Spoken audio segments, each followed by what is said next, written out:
Welcome friends. तो आप सभी का स्वागत है मेरे YouTube channel amazing math by Praveen sir पे। अधिक से अधिक इस चैनल को सब्सक्राइब कीजिए और शेयर कीजिए। तो आज से मैं एक कॉम्पिटिटिव एग्जाम सीरीज शुरू कर रहा हूं, जिसके द्वारा सभी बच्चे जो कॉम्पिटिटिव एग्जाम की तैयारियां कर रहे हैं वो आसानी से उसमें सफल हो सकते हैं। मैं इसमें डिफरेंट टॉपिक ले रहा हूं जो बेसिक्स हैं, जो हर एक एग्जाम में आते हैं। जितने भी हमारे क्लरिकल एग्जाम है, फॉरेस्ट गार्ड है, जेबीटी है, टेट है और इस तरह के जितने भी एग्जाम है उसमें बेसिक मैथ्स पूछा जाता है। तो आज से मैं कॉम्पिटिटिव सीरीज के माध्यम से पहला जो टॉपिक ले रहा हूं, समांतर रेखा और कोण, पैरेलल लाइंस और एंगल्स। ये मैं दोनों मीडियम में करवा रहा हूं, इंग्लिश और हिंदी में। तो मेरा आप सभी से अनुरोध रहेगा कि कृपया इस चैनल को अधिक से अधिक शेयर कीजिए, सब्सक्राइब कीजिए। Thank you. तो आइए शुरू करते हैं समांतर रेखाएं और कोण, पैरेलल लाइंस एंड एंगल्स। तो देखिए इसमें आपके पास जैसा कि डायग्राम में दिख रहा है आपको, एम और एन क्या है, ये दो क्या है, पैरेलल लाइंस। पैरेलल लाइंस होती है जिनके बीच की दूरी बढ़ाए जाने पर, दोनों तरफ बढ़ाए जाने पर हमेशा समान रहे। कि जैसे यहां पे अगर ये 5 सेंटीमीटर है तो यहां भी ये 5 सेंटीमीटर दूरी रहेगी। तो ये होती हैं पैरेलल लाइंस, समांतर रेखाएं। और एक लाइन एल, देखिए इन दोनों लाइनों को काट रही है, इंटरसेक्ट कर रही है, तो इसे कहते हैं हम ट्रांसवर्सल, तिर्यक रेखा जो इनको काट रही है। तो एम तथा एन दो समांतर रेखाएं हैं और एल एक तिर्यक रेखा है। एम और N are the two parallel lines and L is a transversal. तो सबसे पहले देखिए इसके हम कोण डिस्कस करेंगे कि इसमें किस तरह के कोण होते हैं, कितनी तरह के कोण होते हैं। तो देखिए सबसे पहले है हमारे पास संगत कोण, कॉरस्पॉन्डिंग एंगल्स। देखिए कॉरस्पॉन्डिंग एंगल्स, जब दो रेखाएं पैरेलल हो तो हमेशा बराबर होते हैं। तो कॉरस्पॉन्डिंग एंगल्स होते हैं एक तरफ के लाइन के एक तरफ के कोण। जैसे देखिए ये पैरेलल लाइंस है तो एक तरफ के कोण कौन है, देखिए जो एक साइड को आ रहे हैं 5 और 1 और 5, ये बराबर होंगे आपस में। अगर ये 50 डिग्री है तो ये भी 50 डिग्री होगा। जैसे मान लीजिए ये कोण बराबर है, पहला पार्ट इसमें फर्स्ट एक बराबर, मैं सिंपल बता रहा हूं कि कौन से कोण बराबर होंगे। जैसे एक बराबर हो जाएगा आपके पास 5 के। उसी तरह देखिए 2 बराबर 6 के। रेखा के एक तरफ, जैसे इस साइड के हैं, ये इस तरफ को हो गए तो 2 बराबर 6। उसी तरह देखिए इस तरफ नीचे की तरफ भी हो सकते हैं ये, जैसे 8 और 4 एक तरफ हैं तो 4 और 8। और उसी तरह 3 और 7 कोण, ये कोण का निशान है, ये आपके कोण बराबर होंगे। तो इन्हें कहते हैं संगत कोण और कॉरस्पॉन्डिंग एंगल्स।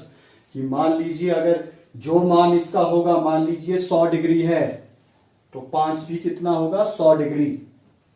2 अगर कितना है 80 डिग्री, तो 6 भी क्या होगा 80 डिग्री। इनकी वैल्यूज एक जैसी होंगी। तो ये है हमारे पास संगत कोण, कॉरस्पॉन्डिंग एंगल्स। इसके बाद हम लेंगे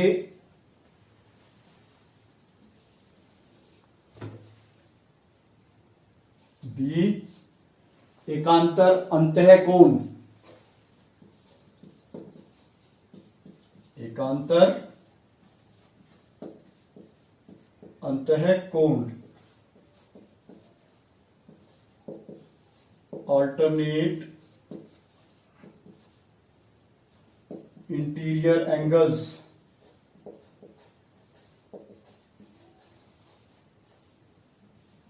देखिए एकांतर अंतः कोण कौन से होते हैं, मतलब ये अंदर की बात हो रही है। ये 2 लाइन है, ये इन्हें कहते हैं जैसे 4 और 6, ये है इंटीरियर एंगल्स। एकांतर अंतः कोण 4 बराबर 6 और 3 बराबर 5। मान लीजिए कि अगर 4 की वैल्यू कितनी है 110 डिग्री, फॉर एग्जाम्पल है, एग्जाम्पल ले रहा हूं मैं यहाँ पे जस्ट कि कैसे लेते हैं, तो जो ये होगा वो ये होगा, ये भी कितना आ जाएगा 110 डिग्री लेंगे। और अगर मान लो ये वाला के कोण आपके पास 120 है, 110 है तो ये नियर अबाउट 170 होगा, क्योंकि एक रेखा पर जो एंगल्स बनते हैं उनका जो सम होता है वो होता है 180 डिग्री। तो मान लीजिए 170 है, ये जस्ट फॉर एग्जांपल लिए जा रहे हैं। अगर हम इस तरह देखें इन दोनों को, तो इस तरह इसको लेंगे, right. Then come to C part, एकांतर बाह्यकोण, exterior angle, alternate exterior angles, right. तो एक्सटीरियर एंगल्स जो बाह्यकोण है इसके, तो देखिए कौन से हैं वो, these angles, 1 equal to 7, 2 equal to 8, 1 बराबर 7 के और 2 बराबर 8 के, 1 7 के और 2 8 के। और ये ध्यान रखें कि ये एंगल बराबर कब होंगे, जब लाइंस पैरेलल होंगी, समांतर होंगी। अगर रेखाएं समांतर नहीं है तो ये बराबर नहीं होंगे। बराबर का निशान तभी लिखा जा रहा है इक्वल का, अगर लाइंस क्या है, पैरेलल लाइंस हम ले रहे हैं। ये वेरी इंपॉर्टेंट, ये बात आपने बिल्कुल ध्यान में रखनी है। अब मान लीजिए एक को हमने क्या ले लिया, ये कितना है 130 डिग्री है मान लीजिए, तो 1 और 7 बराबर होंगे 130 डिग्री के। उसी तरह 2 और 8, तो ये मान लीजिए कितना हो गया आपके पास, कोई भी वैल्यू इसकी मान लीजिए,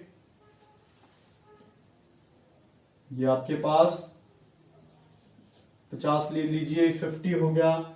और अच्छा है, पिछले वाले में इसको हमें 70 लेना पड़ेगा, क्योंकि इन दोनों का जो पिछला क्वेश्चन था, तो दिस इज 70, इन दोनों का सम 180 बनता है। तो नॉट 170, ये है 70 डिग्री, 110 और 70 180, तो 70 लेंगे इसको आप। तो इस तरह ये एंगल्स इक्वल होंगे। और डी, तो देखिए डी है आपके पास एंगल्स तिर्यक रेखा के एक ओर बने कोण।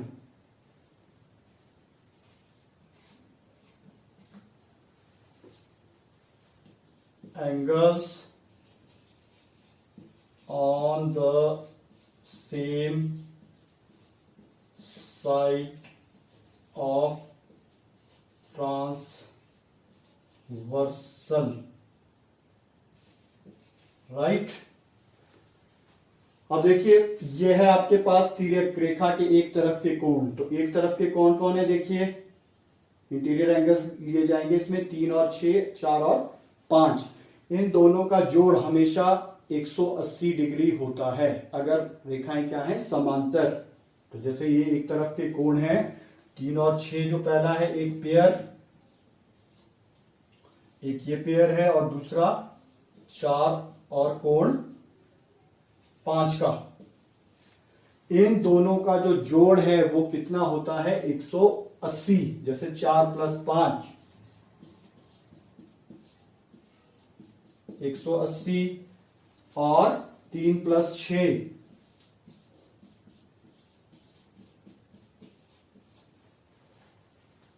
ये है। क्योंकि अगर एक एंगल दिया है तो हम दूसरा निकाल सकते हैं। मान लीजिए इस डायग्राम में हमारे पास ये जो 3 + 6 है, इसमें मान लीजिए ये 70 है, तो हम 6 को निकाल सकते हैं। जैसे देखिए एग्जाम्पल आपके पास यहीं पे लिखा हुआ, इस तरह के ही क्वेश्चन एग्जाम में पूछे जाते हैं।